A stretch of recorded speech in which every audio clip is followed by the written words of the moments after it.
Hello दोस्तों। आज का फर्स्ट क्वेश्चन है, सौर ऊर्जा निम्नलिखित में से किससे प्राप्त होती है?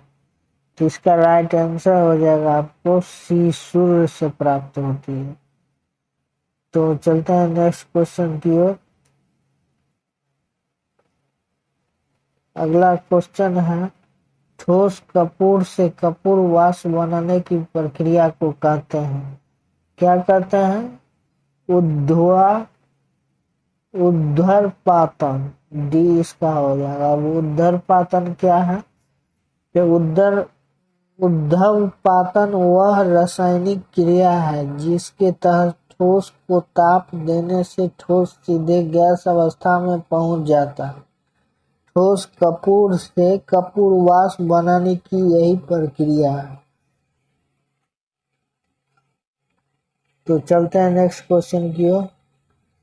क्वेश्चन नंबर 3, पौधे और पेड़ का खाना तैयार करने की प्रक्रिया कहलाती है। 3 को हो जाएगा आपको डी, फोटोसिंथेसिस। डी हो जाएगा। अब ये फोटोसिंथेसिस क्या है इसको मैं बता देता हूँ आपको।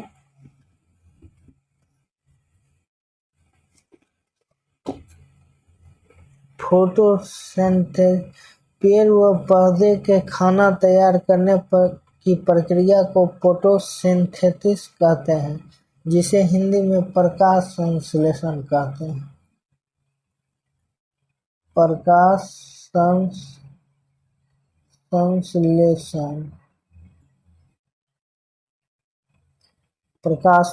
पेड़ पौधे खाना तैयार करने की प्रक्रिया को प्रकाश संश्लेषण या फोटोसिंथेसिस कहते हैं।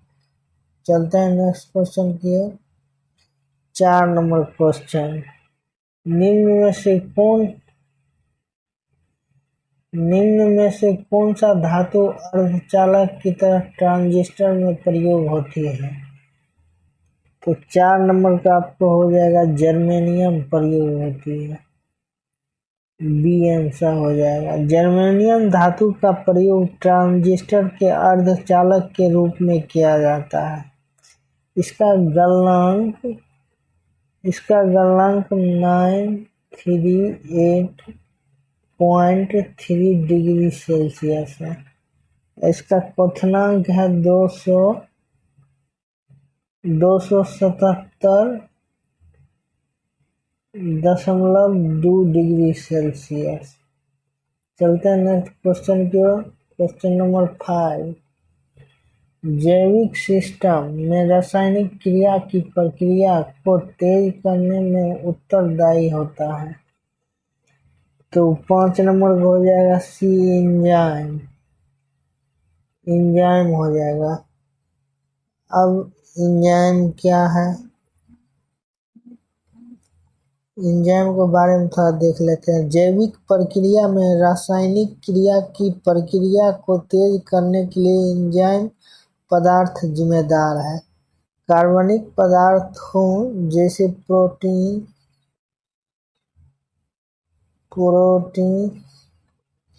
कार्बोहाइड्रेट तथा वसा सरल अम्ल में परिवर्तित करने के लिए एंजाइम द्वारा ही संपन्न होता है। तो इतने सारे आपको हो गया एंजाइम, ये सॉरी है, हो गया प्रोटीन, कार्बोहाइड्रेट तथा वसा को सरल अम्ल में परिवर्तित की क्रिया एंजाइम द्वारा ही संपन्न होती है। तो चलते हैं नेक्स्ट क्वेश्चन की। क्वेश्चन नंबर 6, निम्नलिखित में से किसकी कमी से मनुष्य में मधुमेह होता है? तो 6 का आपको हो जाएगा डी, इंसुलिन की कमी से मनुष्य में मधुमेह का रोग हो जाता है। तो क्वेश्चन नंबर, इंसुलिन अग्नाशय के एक भाग लैंगरहैंस की द्वीपिका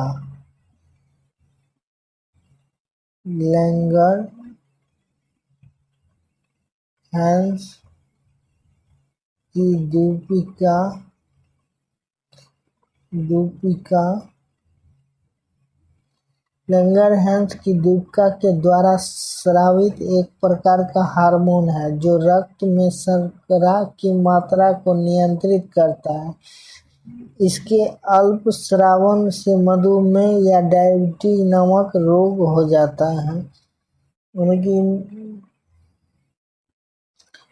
इसके अति स्रावन से हाइपोग्लाइसीमिया नामक रोग हो जाता है।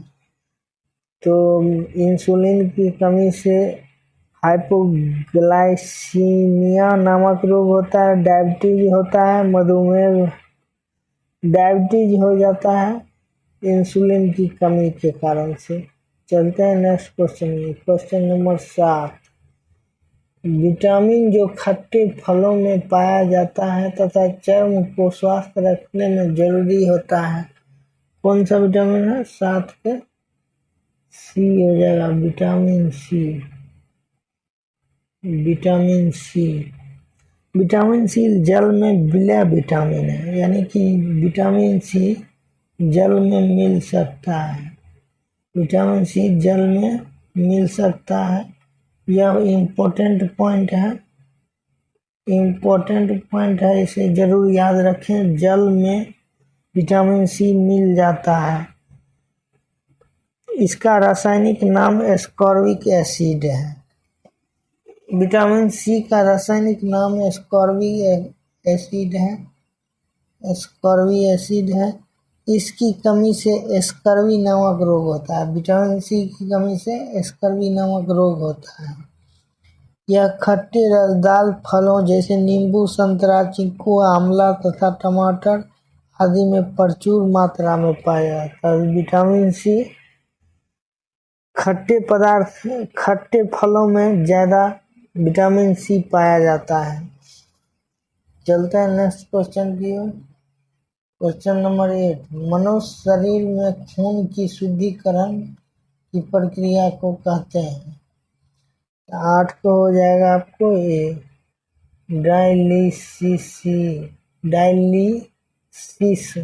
डायलिसिस।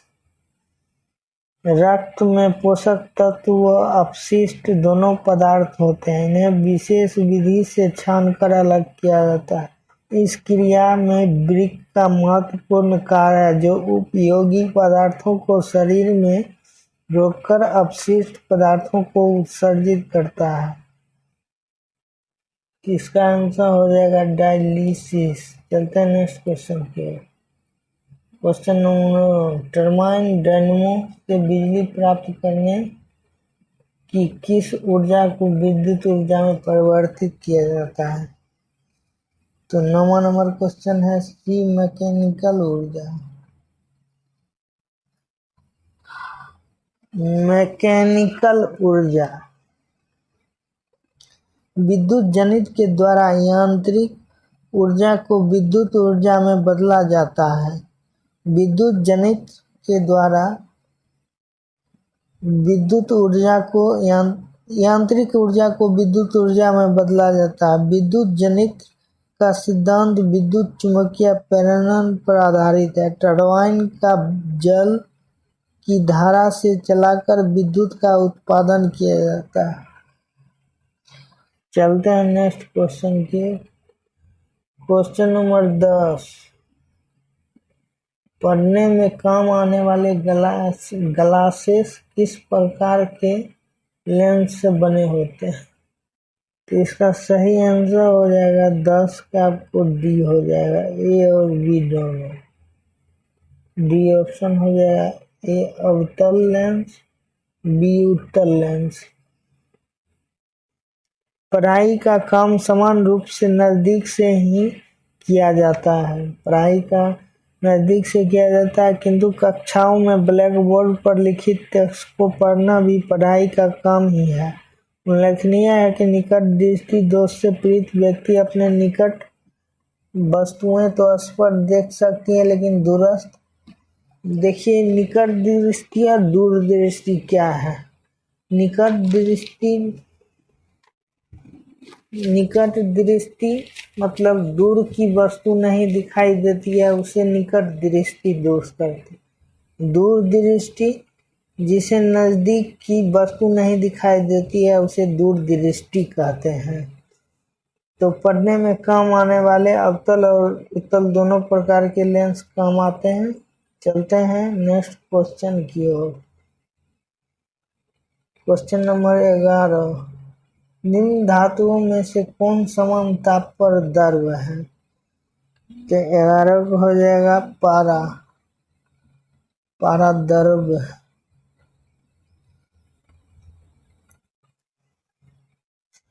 पारा का प्रयोग थर्मामीटर बनाने में, अमलगम आदि बनाने में किया जाता है। प्रकृति में पारे को छोड़कर लगभग सभी धातुएं ठोस अवस्था में पाई जाती है। पारा ही एक ऐसी धातु है जो कि द्रवावस्था में पाई जाती है। पारा द्रवावस्था में पाया जाता है। चलते हैं नेक्स्ट क्वेश्चन की ओर। क्वेश्चन नंबर 12, निम्न में से सबसे सख्त कौन है? तो 12 को हो जाएगा सबसे सख्त हीरा है। हीरा कार्बन का शुद्ध रूप है। हीरा जो है CO2 का शुद्ध रूप है। यह ज्ञात पदार्थों में सबसे अधिक कठोर है। यह पारदर्शक और विद्युत तथा ताप का कुचालक होता है। चलते हैं नेक्स्ट क्वेश्चन की ओर। क्वेश्चन नंबर 13, निम्न में से किसे शुष्क बर्फ कहते हैं? तो 13 को हो जाएगा सी, ठोस कार्बन डाइऑक्साइड। सी हो जाएगा। शुष्क बर्फ कार्बन डाइऑक्साइड को कहते हैं, यानी कि CO2 को कहते हैं। तो 13 नंबर कार्बन डाइऑक्साइड एक रंगहीन गंधहीन गैस है। इसका जलीय विलयन अम्लीय होता है। यह जलीय विलयन क्या होता है? अम्लीय होता है।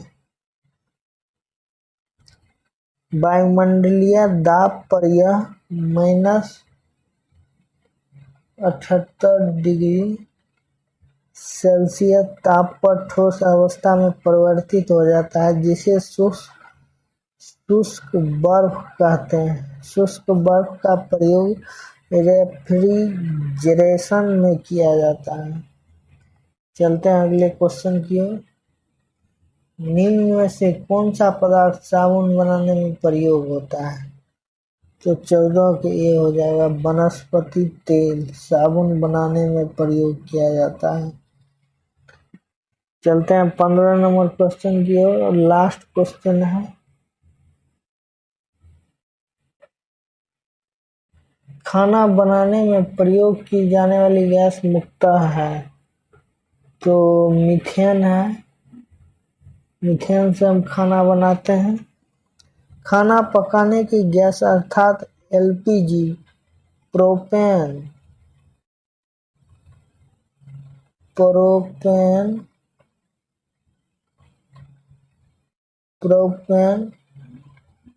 और ब्यूटेन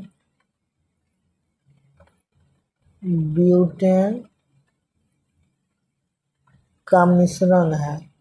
मीथेन प्रोपेन और ब्यूटेन का मिश्रण है और खाना पकाने के गैस अर्थात LPG में प्रोपेन और ब्यूटेन का मिश्रण है, लेकिन ईंधन गैस के रूप में मीथेन का भी प्रयोग होता है। मीथेन एक रंगहीन गंधहीन एवं स्वादहीन गैस है। यह गैस अधिकतर दलदली क्षेत्रों में पाई जाती है, जिसके कारण इसे मार्स गैस भी कहा जाता है।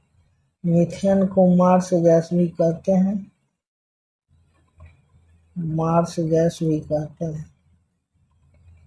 तो ये था आज का क्वेश्चन। अच्छा लगे सब्सक्राइब करके लाइक कर देना। Thanks for watching my video. मिलते हैं कोई न्यू वीडियो में, तब तक के लिए धन्यवाद। जय हिंद, जय भारत।